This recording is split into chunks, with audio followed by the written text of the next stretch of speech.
नमस्कार, welcome to इन्वेस्टो case studies. आज हम करने वाले करेंसी डेरिवेटिव्स का सेट 23। चलो स्टार्ट करते हैं। क्वेश्चन नंबर 1 ये है कि mister Rowan creates a long position in JPY NR future at 63 by buying 30 long. ठीक है, जेपीआई एनआर में वो बाय लॉन्ग पोजीशन करता है, नहीं बाय करता है। रोहन जी आप 63 में बाय कर रहा है और 30 लॉट में काम कर रहा है और सेटलमेंट प्राइस है 63.30। तो 63 में बाय करा, 63.30 में सेटल हुआ, नहीं 0.30 प्रॉफिट इसको यहाँ पे होगा ना, 0.30 का प्रॉफिट ये हो गया। 30 का लॉट है और 1000 का हमारा लॉट साइज हो जाएगा ना, तो 3 थी 9,000 का में यहाँ प्रॉफिट हो जाएगा, प्रॉफिट ऑफ 9,000। क्वेश्चन नंबर 2 है कि one one sorry on the last trading day the currency option counter expire at. अच्छा, लास्ट ट्रेडिंग डे में करेंसी ऑप्शन कब एक्सपायर होता है बोल रहा है। याद रखना, लास्ट ट्रेडिंग डे के दिन तो करेंसी ऑप्शन जो है ना, करेंसी ऑप्शन है वो एक्सपायर होता है 12:30 पे। ठीक, currency option last trading day के दिन 12:30 पे एक्सपायर हो जाता है। क्वेश्चन नंबर 3 है a trading member has two client P and Q and also does proprietary trading. अच्छा, इसमें ओपन पोजीशन निकालने वाला क्वेश्चन होगा ये। तो एक ट्रेडिंग मेंबर है, प्रोप्राइटरी अपने अकाउंट अपने आप ही ट्रेड करता है वो, और उसके दो दो क्लाइंट है पी एंड क्यू। तो प्रोप्राइटरी जो ट्रेडिंग है, जो खुद की वो ट्रेडिंग करता है, उसमें उसमें ओपन पोजीशन में पी और क्यू की भी ऐड होती है ना, ये हम कर चुके हैं एक बार पहले। तो ये खुद 20 लॉट लेता है, 5 लॉट सेल करता है, कितने लॉट बचे इसके, 15 लॉट इसके ओपन पोजीशन हो गई। 15 लॉट, 1000 का लॉट साइज। क्लाइंट पी का क्या है, 15 लॉट बाय करे, 3 लॉट सेल करे, 12 lot, 12 lot into lot size. Client Q क्या है, 12 लॉट बाय करे, 2 लॉट सेल करे, तो कितने बचे, 10 लॉट, 10 इंटू 1000, तो कितने हुए, 15, 12, 10, 5, 6, 7, 3, तो 37 जो होगा ना टोटल। टोटल क्लाइंट जो ट्रेडिंग मेंबर है, जो अपने अकाउंट में वो ट्रेड कर रहा है, तो उसकी उसकी टोटल पोजीशन हो गई 37,000। ठीक है, 12,000 बाकी क्लाइंट, 12,000 क्लाइंट पी की है, 10,000 क्यू की है, तो ये इसका आंसर हो जाएगा 37, 12, 10।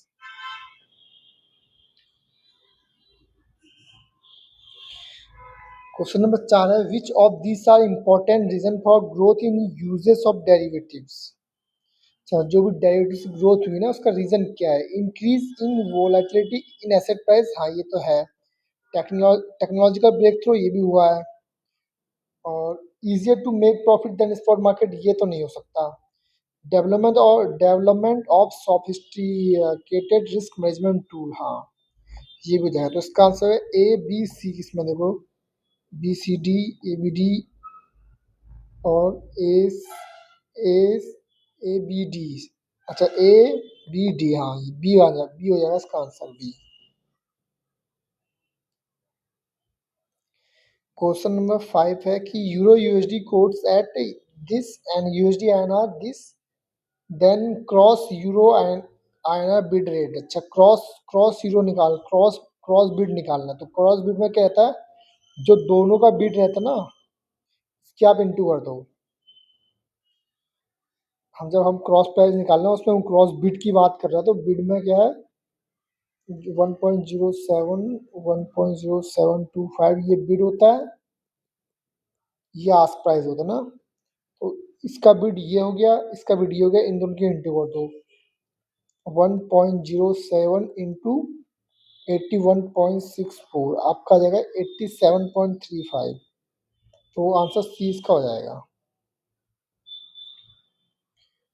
क्वेश्चन नंबर 6 है एक ट्रेडर है जो सेल करता है USD INR 1 month future at 85.10 में सेल कर रहा है। ठीक है, एक ट्रेडर, इंटरेस्ट रेट का गैप है यूएस इंडिया में 10% पर एनम। तो what was the USD INR spot rate at the time of selling future. ठीक है, ये हमने वो ये हमने कॉल पुट प्रायोरिटी का क्वेश्चन था ना, वैसे ही करा था, तो उसी टाइप का क्वेश्चन है इसको, लेकिन ये सेल सेल के प्रोस्पेक्टिव में है। उसमें हम प्लस करते थे जो भी हमारा आता था, उससे इंटू करने के बाद परसेंटेज, स्पॉट का परसेंटेज निकालने के बाद, गैप का परसेंटेज निकालने के बाद जो उसमें आता था उसमें हम प्लस करते। सेलिंग का केस है तो उसमें माइनस करेंगे। तो एनुअल डिफरेंस कितना बोल रहा है, 10% का। स्पॉट स्पॉट रेट क्या है, 85.10, इसका 10% कितना हो जाएगा, 8.51।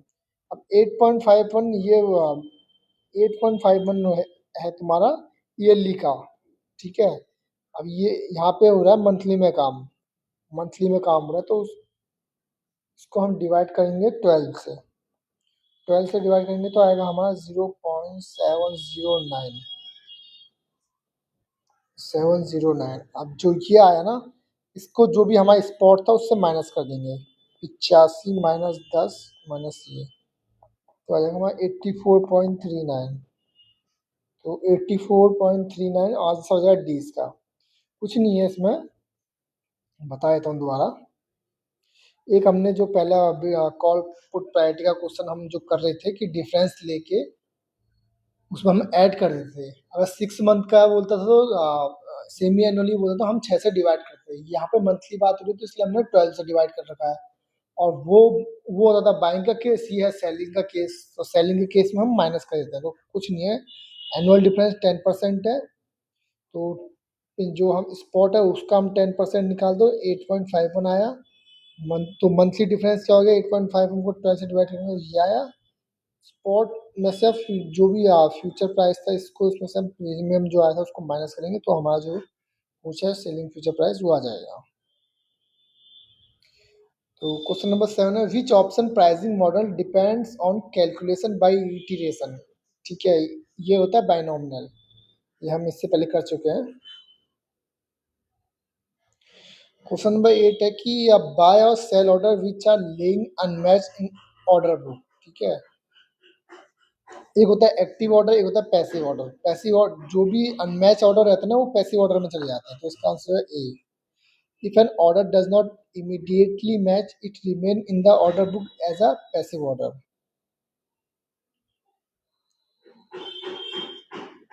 क्वेश्चन नंबर 9 के गए, अब better than expected GDP growth data from India will result in what kind of movement in INR against USD. तो बेटर देन एक्सपेक्टेड जीडीपी आ रखा है तो अपना आईएनआर की वैल्यू बढ़ेगी, आईएनआर की वैल्यू बढ़ेगी, यूएसडी की डेप्रिसिएट होगी, यानी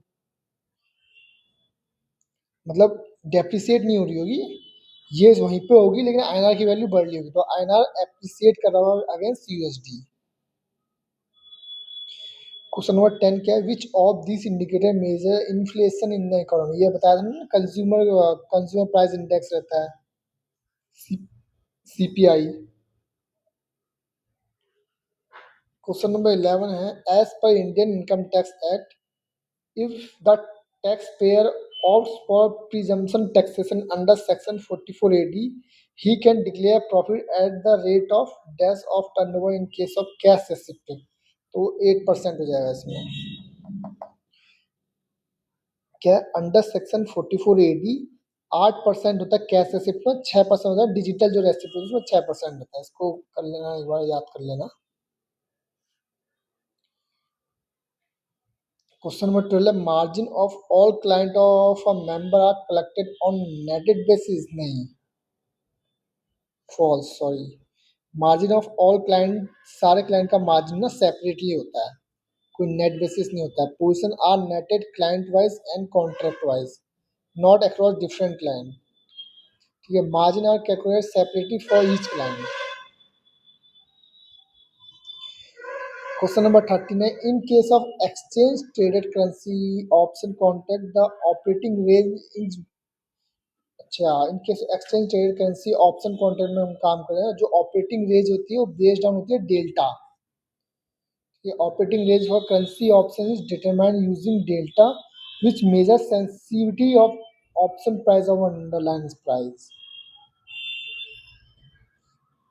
Question number 14 है, USD INR 3 month future is quoting at 81.4 and 6 month 82.1. You expect 3 month future to quote at इतना और इतना, तो how much profit per lot could you make if you execute a separate trade. तो ये वही spread वाला बन रहा है जो हमने कर चुके हैं एक बार। इसको और इसको घटाएंगे आप, कि ये कर रखा है इनिशियल इंस्टॉलमेंट क्या है 82.1, 81.4 घटाएंगे आया 0.7।